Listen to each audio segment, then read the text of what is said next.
Yan, kain na po tayo. Luto na yung ating gulay. Yan, oh, healthy yan. Kain po kayo. Salamat po. Magandang umaga po sa inyong lahat. Ayan, may munggo po tayo. Ito po ay binabad ko ng magdamag. Pagkatapos namin kumain, binabad ko na isang kamatis, isang carrots, sibuyas, bawang. Dahil wala tayong karne, gagamit po ako dito ng minaterpang si Charong Babo. Maglalagay po ako ng olive oil. Bahala na po kayo. 2 siguro hanggang 3 kutsarita.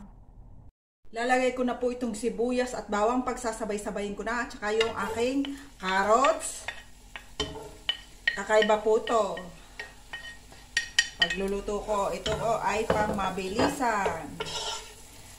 Lutuin hanggang siya ay magtransparente. Ilalagay ko na rin po yung ating kamatis. Inalisan ko po rin ang buto. Are, dinigisa ko po para diretsuhan na. At nang ako hindi magtanggal ng tanggal, gigisa. Are, pwede rin po mas maganda po. Diretso.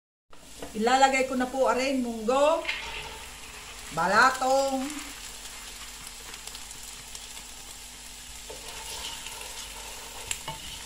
maglalagay po ako ng 2 litrong tubig kasi yung aking munggo po ay kalahating kilo. Gusto ko dito sa aking munggo ay yung lutong-luto. Yung talagang tanggal sa balat ang munggo. Yung naglalapot, malapot. Ngayon, kung kulang pa, mag-add po kayo kasi ito'y kalahating kilo. Ito pong ating ampalaya, mamaya ko po ilalagay. Frozen po yan, galing sa freezer. At itong ating chicharon. Wala pa po akong ilalagay na mga seasoning. Mamaya po ako maglalagay pag malambot na siya. Yan, dahil nakulo na po yung ating nilulutong munggo, ilalagay ko itong ating chicharon. Dinuro ko siya dahil sobrang lalaki. Para lasang-lasa. At yan ang partner natin, cordon bleu. Update ko po kayo mamaya. Ariho, niluluto ko lang sa 1 oras hanggang siya ay malambot na malambot. Ari pala hong ating cordon bleu galing sa freezer. Ariho ay hindi ako naglalagay ng mantika. Tanyot may yellow pa. Ang ginagawa ko diyan ay mahina ang apoy para hindi sunog ay hilaw. Tatakloban ko nitong aluminum at nang yung init ay pumunta rin sa ibabaw. Hindi gumamit ng mantika, okay siya.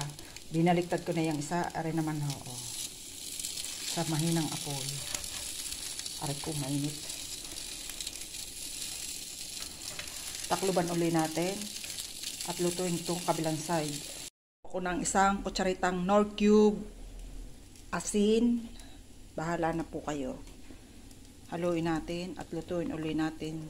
Na po yung 20 minutes. Ko na ho rin lahat na chicharon. Dinuro ko siya para malasang. Ito na po yung ating munggo at natimplahan ko na rin siya ng lasa. Okay na siya. Ilalagay ko naman tong aking ampalaya. Hindi ko po siya haluin. Update ko po kayo mamaya. Yan, luto na po ang ating gulay na munggo at ampalaya. Ito na po yung ating finished product nyo. Maberde pa rin siya kahit siya ay galing sa freezer. Yan, salamat po sa inyong panonood. God bless po. Napakasarap po na rin. Ayan, kain na po kayo. Luto ng ating, ito yung finished product natin. Nagkabulol-bulol na. Nagagalit ang ating aso. Ang araw po sa inyong lahat. Ito yung ating lulutuin ngayon. Dahil mahal ang bigas, sabi nga, bawang, mushroom, 1 lata ng kamatis, 3 lata ng tono. Hindi ko pakita sa inyo. May mantika na rin tayo. Kaya ang bawang. Itong aking tono, hindi ko po itatapon ang mantika niyan. At dahil nandyan ang lasang masarap. Ilalagay ko na po ay hindi ko pakikita sa inyo ang lata at baka makita ang pangalan. Yung ating tono, maglalagay naman ako ng asin. Haluin. Ilagay itong mushroom. Haluin natin. Ilagay natin itong kamatis.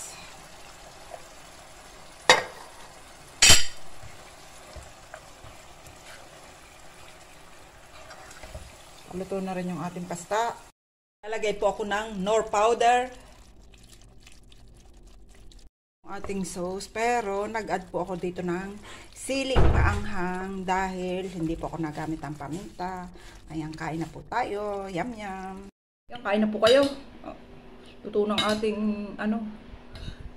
kain po. Unang subo sa inyo. Hop.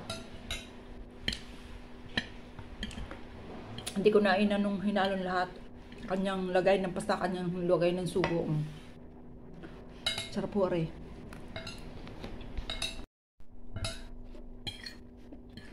Salamat po sa inyong panonood.